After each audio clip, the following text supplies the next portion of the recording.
is Aldebaran. He's from DCG 613. That's 11613, the same one that Hoodie Pony is from in Melbourne, Australia. He's presenting What is GRC Hacking Anyway? Alan is a self-proclaimed AAA rated GRC hacker, having presented similar talks at DefCon Villages and PCI Council events. So take it away, Alan. Oh, by the way, after this talk, we're going to be open for just general socializing, hang out, and talk. So take it away, Alan.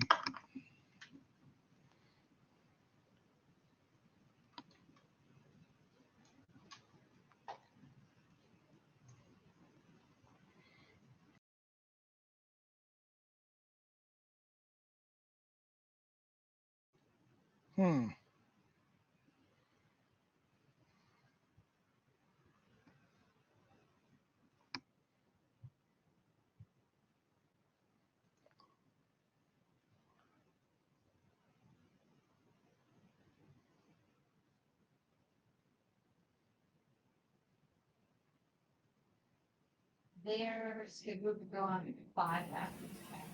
So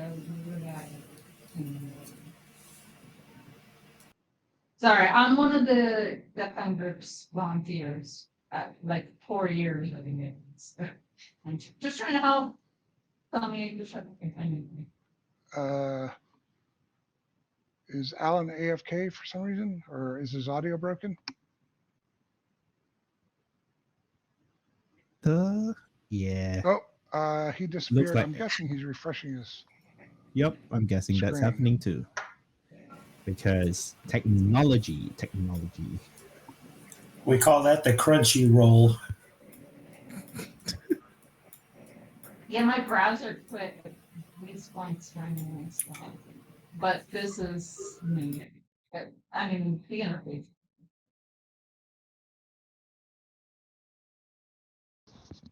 I found most problems are fixed by refreshing the browser.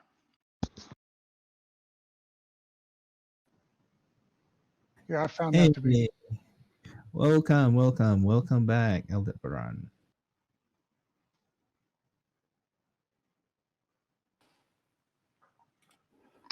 Can anyone hear me? Oh yeah, we can hear you fine. We can hear you now.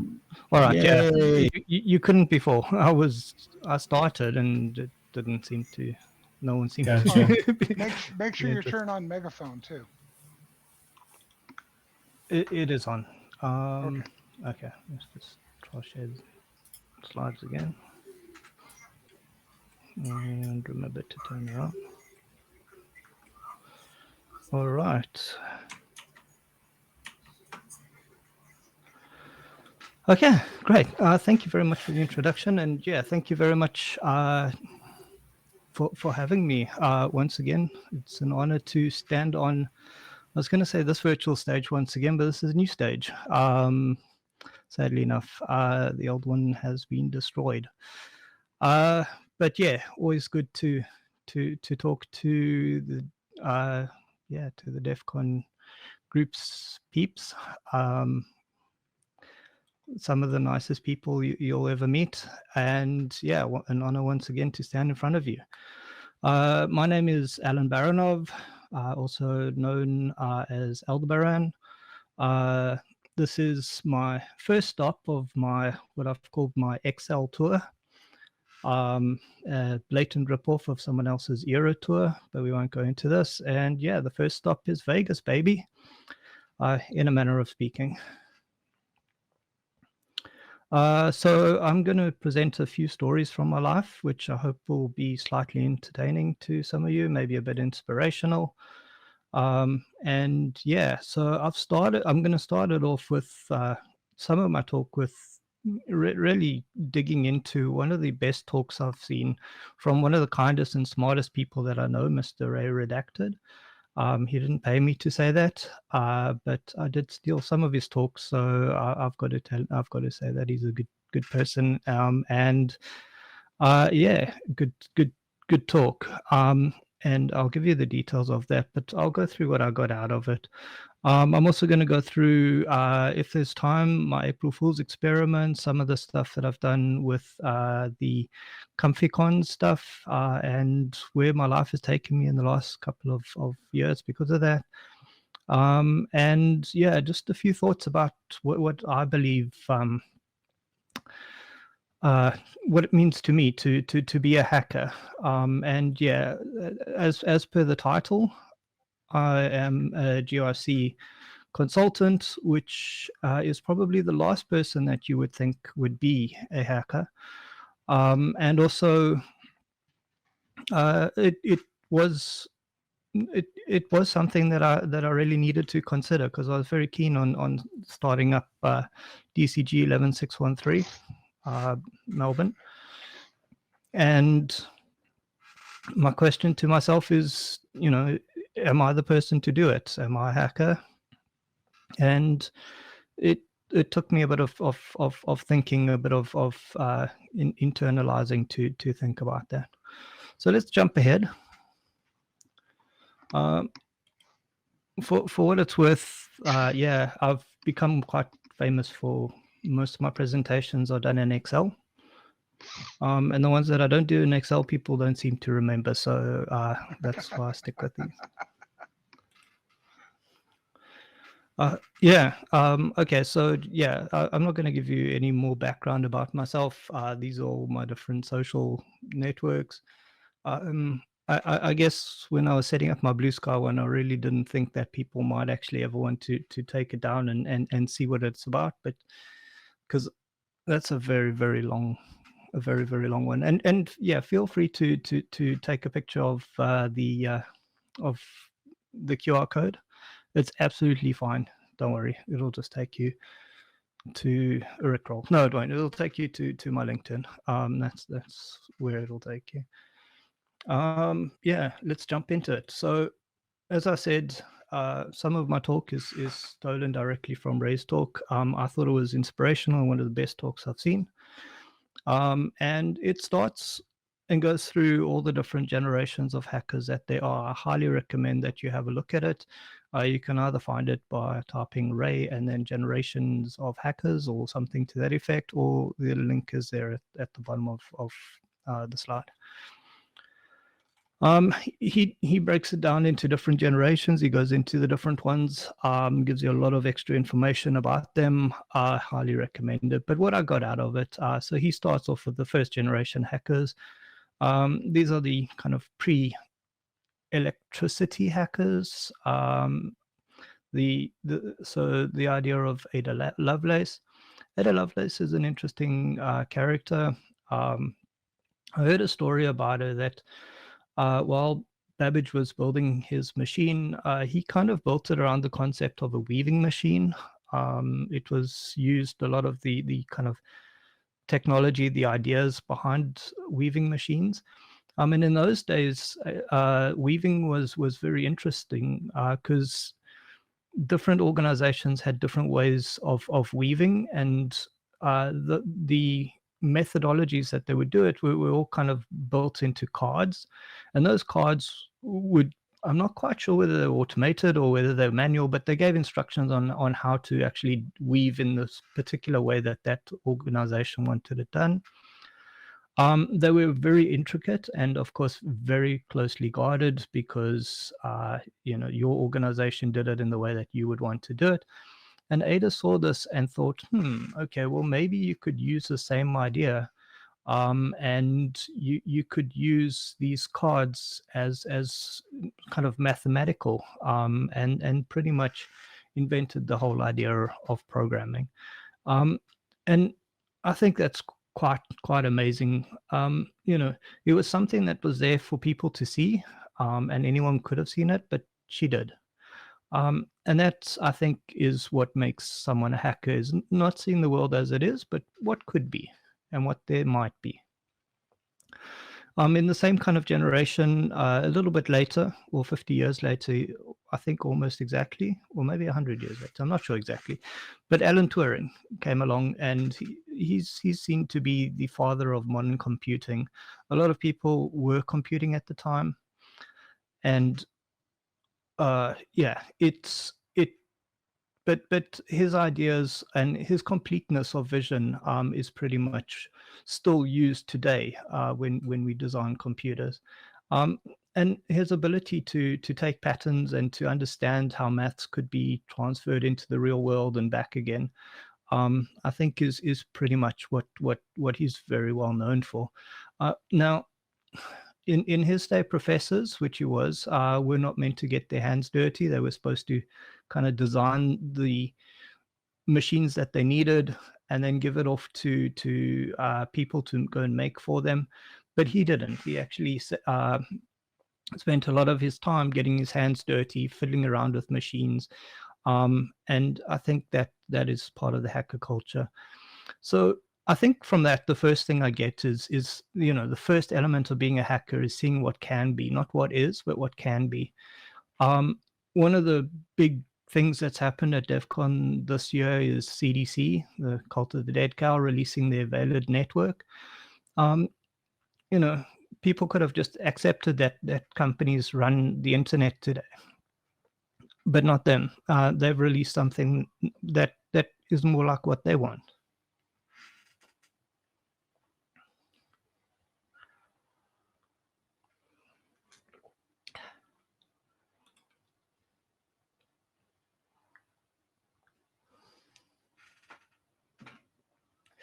Right, second generation. The phone phreakers. So what I get out of the phone phreakers is that they were building a culture more than just the tools that they were using, and the fact that they were breaking the law and breaking into organizations. There are a bunch of weirdos all over the world, and they found a way to be able to speak to each other. I once saw a quote, I'm not sure exactly where it is or who it's attributed to, but it said that nerds are people who use telephones to talk to other nerds about telephones, and probably use computers to talk to other nerds about computers, and internet people use the internet to talk to other people about internet. That's what nerds are all about. And I think the second generation, what it inspires is it's all about the culture, finding your people. Once you've bored to death all the people that are around you, talking about the minuscules of something that interests you, you go find other people who are interested in the same thing. And back in the 60s and 70s, it was not that easy to do. And nowadays it's a lot easier to do. And it's a hacker thing. Right.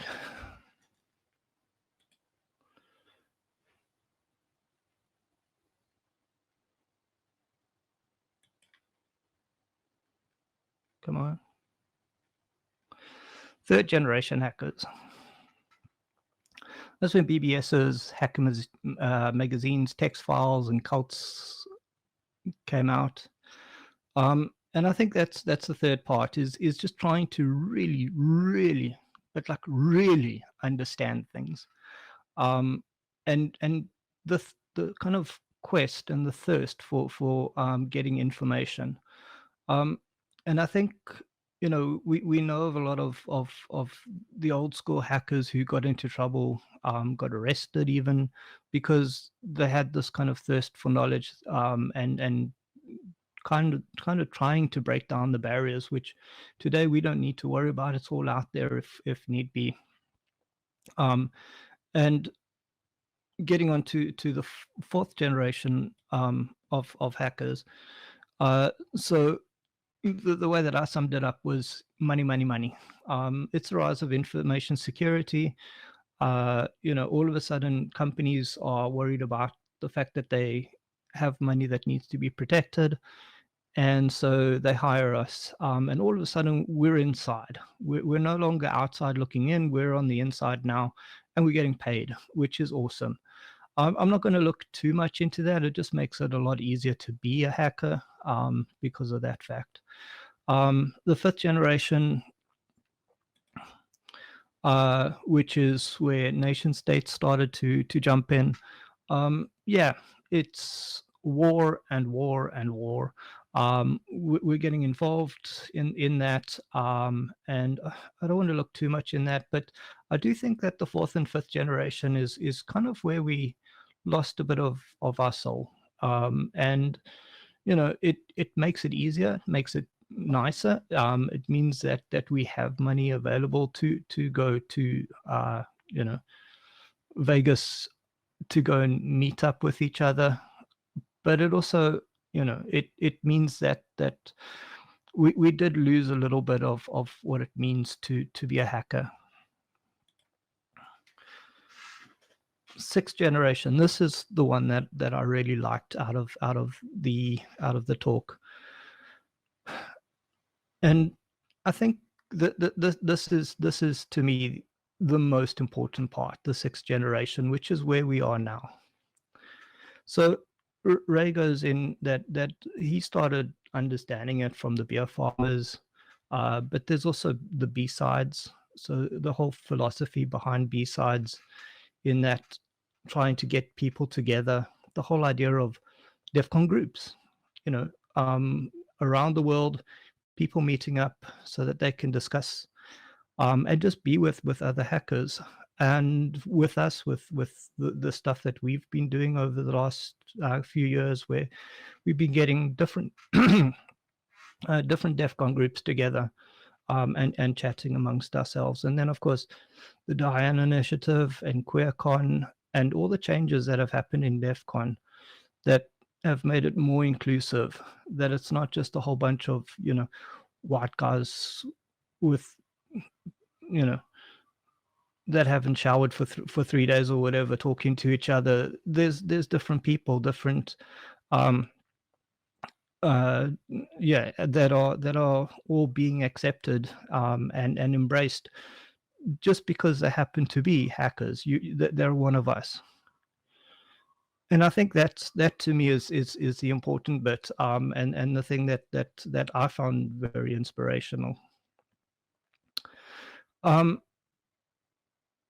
And yeah, all of that. So with me, I mean, I started I've probably always been a hacker, deep down inside, but I think a lot of it came out during the COVID time, when everyone was kind of stuck at home, and Zooming became what we all did with each other. And I met people like Ray, and the Cocktail Con crew, and Alyssa with her Fancy Fridays, and Danny, who always calls me fucking Alan, so I'll call him fucking Danny. Rando, and Professor Kilroy from the streamers, and the Who Slide Is It Anyway crew, and in Australia, the ComfyCon people, and all the really kind B-sides people, that just are the nicest people, and people that you just want to hang out with, and all different types of people, but all hackers, and I think that is something that we definitely absolutely need to embrace. So jumping from that, I want to jump a little bit into neurodiversity, because it seems to me that kind of almost everyone who's a hacker has some sort of neurodiversity going on in their brain. So the weird thing is that worldwide, neurodiverse people only make up at about 15%. It's between 10 and 20%. So I've kind of settled on 15%. So it's around about 15% of all people. So, in any crowd, like 8 of those people are not going to be neurodiverse. They'll be neurotypical. But you go to a hacker meetup or whatever, and it's almost always like everyone seems to be some sort of neurodiverse. Usually ADHD, but there are other types of neurodiversity that you'll find. And that's great. I think it's very important. So kind of why neurodiversity, what makes hackers tend to be neurodiverse people. And we look at the idea of it's a way to show your creativity. Neurodiverse people usually have a lot of creativity. They have respect for rules. They have attention to detail. They have the ability to hyper-focus. So people that are trying to really understand something and need to put in 8 to 10 hours on it, you need the ability to hyper focus. You're not going to be able to do it if you don't have that ability. And lateral thinking, the ability to see patterns and to see what could be and what should be, is one of the things that makes people hackers, I guess. So in terms of what organizations can do to get hackers, to get people interested, I was reading some of the stuff that kind of exclude people. So job descriptions, for a start. A lot of people who are neurodiverse have imposter syndrome, and they read all of these interesting jobs and are really keen to do them, but also at the same time, hang on, I don't think I could do that. I can do most of it, but not all of it. And so therefore they just exclude themselves. Interviews. Oh my word, interviews are terrible. I hate them. I don't think I've ever got a job through a job interview. Usually it's through word of mouth, and I can kind of bypass the whole interview thing, because where do you begin? What do you say? Like, how do you say too much? Am I saying too much? And the whole time you're sitting there and your brain is going crazy, because it's like, well, I've said too much or too little, or is that enough, or is that the wrong thing, or how do I say that? Or eventually it gets down to like, I mean, I've heard of this Alan guy, but I'm not quite sure exactly who he is or what he does, but he seems nice. Why don't you just give him a job? Do I need to mask? Should I be myself? So masking is where you kind of pretend not to be neurodiverse. It puts a lot of stress on the person. So the whole time you're busy stressing. Can I stim? Can I not? That's kind of where you kind of tap your foot or move around in a bit to comfort yourself. Interviews are terrible, but they're a necessary evil. So how do you do them in a way that make people more comfortable? Performance reviews. Performance reviews are like interviews that you do every single year to prove that you're actually doing your job. And the question is, okay, well, if I wasn't doing my job, you'd take me aside and tell me that I'm not doing my job. So why all of a sudden do we need to discuss that right at the end of the year when there's no ways I can change what I'm doing anyway? So yeah, performance reviews, you get into them and well, when I do, I get into them and forget all the stuff I've done through the whole year. It's terrible. And then of course, flexibility. So, can people work at home, or do you need them to be in the office? Do you need to watch them all the time? Do you need them to do time cards? So, as a consultant, I need to do time cards because we need to charge my time against the projects that I'm on. But I've worked internally and had to do time cards, which, in some cases we actually tested them and no one actually read them. So what was the purpose of wasting time to do that? And then, of course, failures. Now, the image on the left-hand side is an image that I said I will put into every single talk I ever do, because it's like such a cliched picture that used to pop up in every talk in kind of the early 2000s. So, but I think, yeah, it's one of those things where, as I said, it's great to have hackers and to have neurodiverse people because of their creativity and their respect for rules and their attention to detail, but also those things can work against them and against any organization. Like, creativity doesn't always just get switched on. You can't switch on creativity, like the second cartoon will show you. Sometimes it jumps in at the exact wrong moment. It jumps in at the time when you're least expecting it. Respect for rules. Neurodiverse people, hackers, will always respect the rules if they understand why they're there. But if there's a rule that's just made up and they have no idea about it, that rule will get bypassed exactly like on the picture on the left. Attention to detail is wonderful until you get someone who's neurodiverse and says, well, actually. And of course, hyperfocus is lovely, but you can't just switch it on and off. Sometimes you need, sometimes it only switches on at the last minute. And sometimes when you've got it, you really don't want to get out of it. And someone coming to bug you about something that'll just take 5 minutes is enough time just to get you out of that hyperfocus and ruin the rest of your day. And of course, lateral thinking is lovely, but it can overwhelm you. It can stop you from even jumping into something because you just have no idea where to start or where to begin or what to do. So, yeah, there are a lot of places where you can just unfortunately fail. Okay, so finally,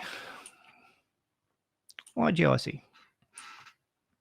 And I think my answer to you on that is, why not GRC? There's a lot of offensive security people out there, a lot of hackers that have decided to go that way, which makes sense because it is interesting, it is fun, and it is a way for you to try to, express your creativity and your hyper focus and your lateral thinking, etc. But you should never just stop with that. There's not that many, unfortunately, hackers in GRC, but those that are very useful. The idea of using creativity to try and work out how an organization can meet their objectives. Sometimes you have to be a bit creative. You don't have all the budget that you need. It's easy just to say, okay, well, we'll spend, millions of dollars trying to keep out people that might be breaking into our organization. But if you now got half of that, or you got like 1/10 of that, or you got none of that, well, that's where the creativity comes in. Attention to detail. Some of the standards that we use are pretty detailed, and for good reason.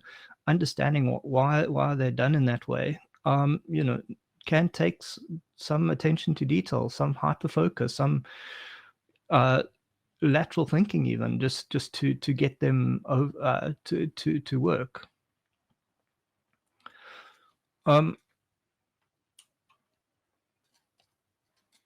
So what I'm saying is, you shouldn't limit yourself. If you are interested in doing anything in information security, and even outside of information security, doing any job out there could benefit someone who's a hacker who can think, hang on, this isn't a good way to do this. Let's do this ever so slightly in some other interesting and new original way. So I said I would give you a couple of ideas of things that I've done in the past. So I think you can see one of the ones that I'm most famous for right up on screen. This whole presentation is done in Excel. So what happened was we were running a conference called B-Sides Melbourne, one of the B-Sides, and it was in 2020. Of course, it was getting more and more dire as to whether we would actually have it or not. Eventually, we pulled the plug, and it didn't happen. A lot of people were very upset with that created talks and wanted to present them, including myself. And so basically an organization, well, a conference got stepped up called ComfyCon. The idea being it would be a conference that could be run from home. So yeah, shout out to Ian and Shanna for that. and it was one of the best conferences ever. Highly recommend you take a look at it. Some really smart people and myself are presenting there. And it was going to be an interesting one. So back in those days, 2020, it's only 3 years ago, but it's a different world altogether. We didn't live on Zoom like we do now. So I was a bit nervous about presenting in Zoom. I was a bit scared about how to change between the different slides that I had. So I had different slides.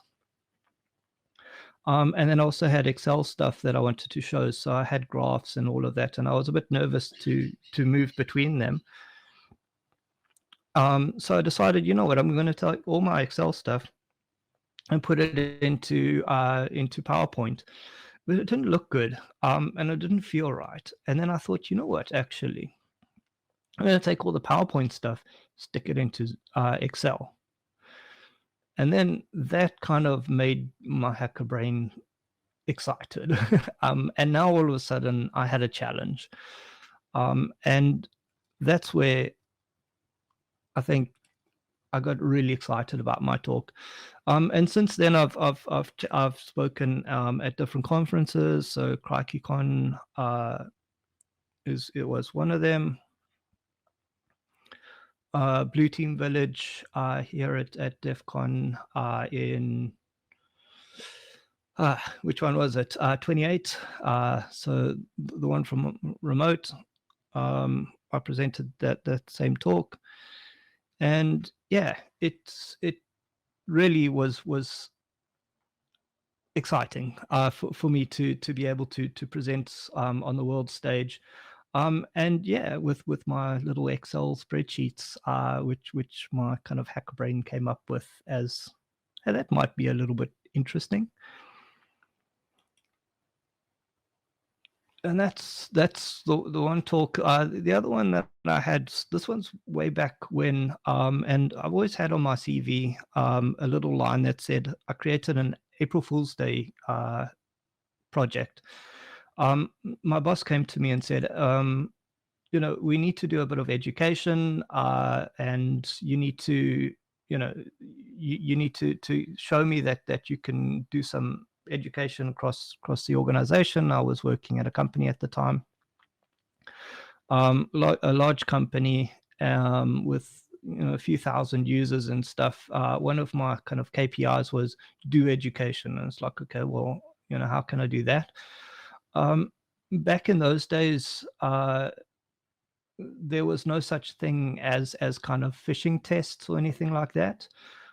So I kind of came to him and said, hey, listen, I have this kind of Linux box that you've given me, and I'm not really using it for anything. So what if I send like fake emails to everyone, and then see who clicks on the links in the emails? And he was like, really, that's an interesting concept. So we kind of put it together.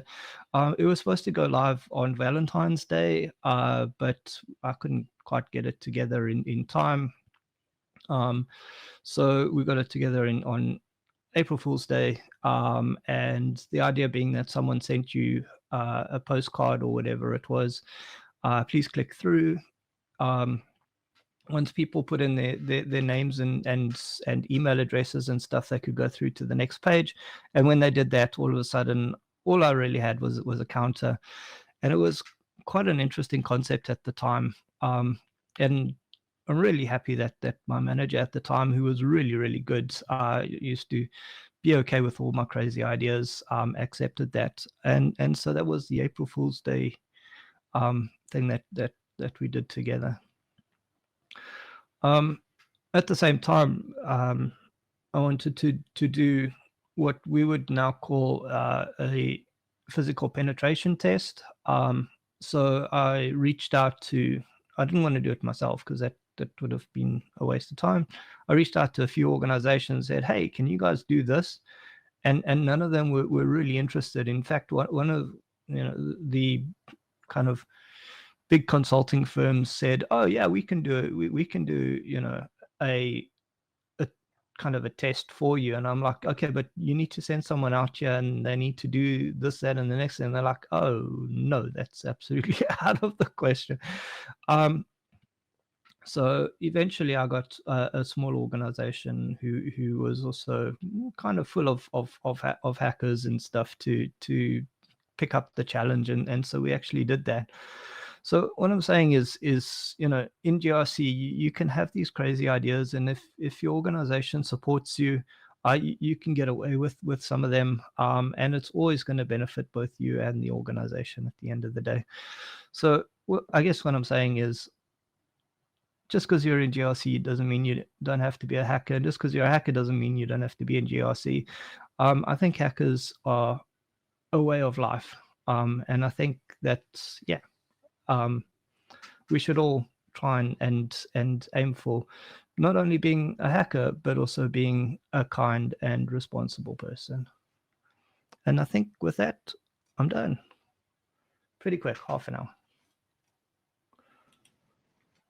I'll leave my details here. And yeah, if anyone has any questions for me. Could you define GRC?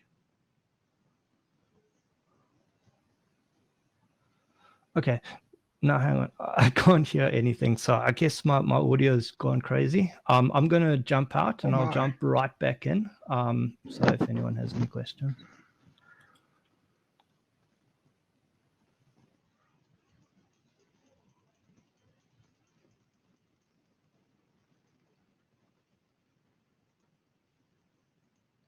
Test. Oh, yeah, my mic's working. I can hear you, X-Ray. Oh, good. Okay. We haven't had the complete audio failure. Loud and clear over here. Aldebaran, can you define GRC hacker or what GRC means rather?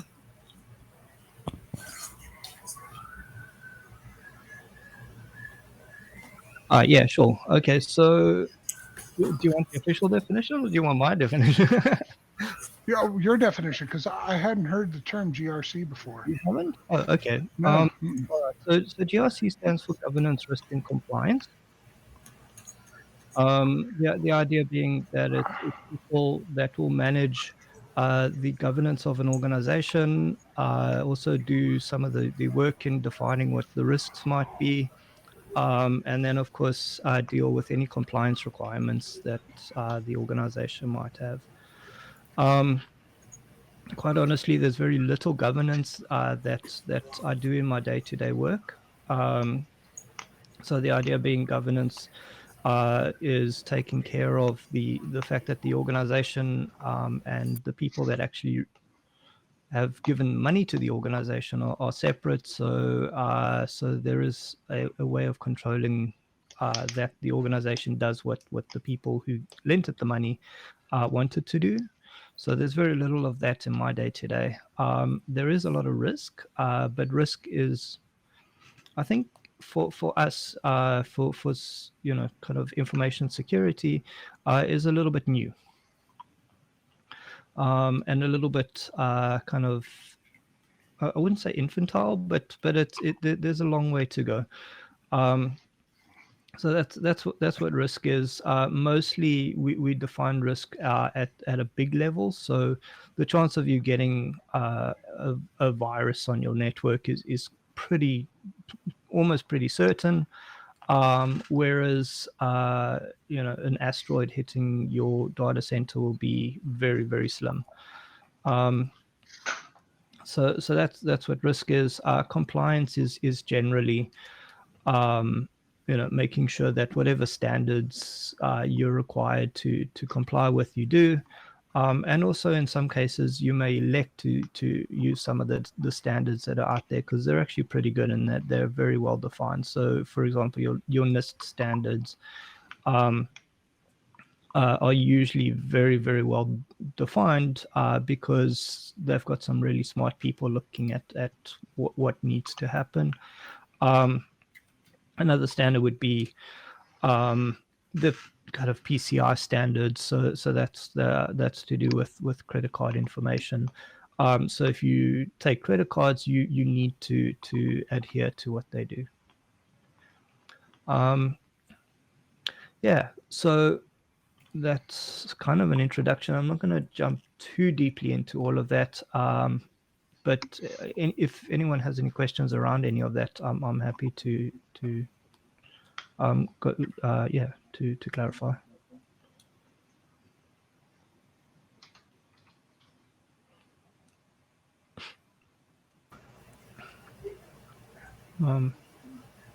Is that good for you, X-Ray?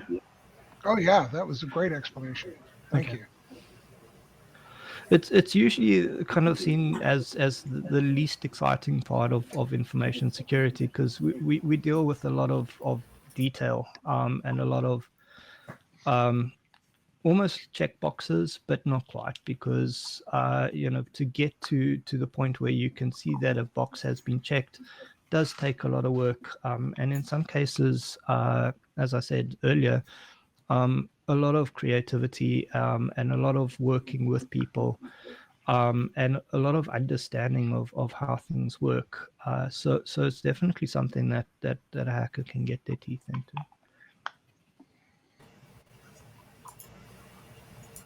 Well, and it would also include things on the business side more than, a lot of hacker folk are focused on very technical things, Mm-hmm. but the GRC side opens up to the whole business aspect. Correct. Yeah. But also, a lot of the stuff that we do is actually very technical. And sometimes when you're dealing with the technical people, they will try talk around what you're asking. So if you have a technical background, if you know how things are supposed to work, you can sometimes stop them in their tracks and say, "Hang on a sec. It doesn't sound like you're telling me what I need to know." Yeah. What about banana? Oh yeah, I forgot that part. Yeah, exactly.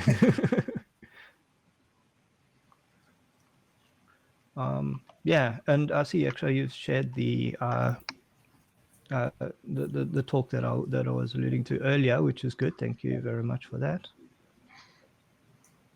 And Someone asked, is there a group on Telegram for what? DefCon group or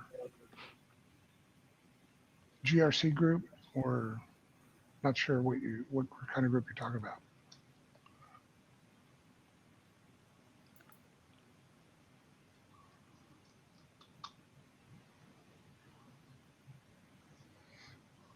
Well, thank you very much for that presentation. It was quite good. Getting people to think outside the box of what hacking is, is one of the things we talk about at DC 404 meetings. We describe hacking as discovering what something is capable of that the original designer didn't intend. So if you use a screwdriver to open a can of paint, that was not the intended use of screwdriver. We tend to focus on networks and computers, but hacking applies to all kinds of areas where you do things that weren't expected with the resources that were at hand. So I could see where it could apply to GRC quite handily. Yep. Yeah, exactly right. Yeah. And that's exactly what my thinking was when I started up, DCG 11613 was, let's show how hacking can be not just breaking into stuff, how it can be used in very different ways. Yeah. Okay. Well, thank you very much for the opportunity, and yeah, thank you everyone for watching and listening to my talk. Great talk, Alan. Yeah, thank you. Thank you.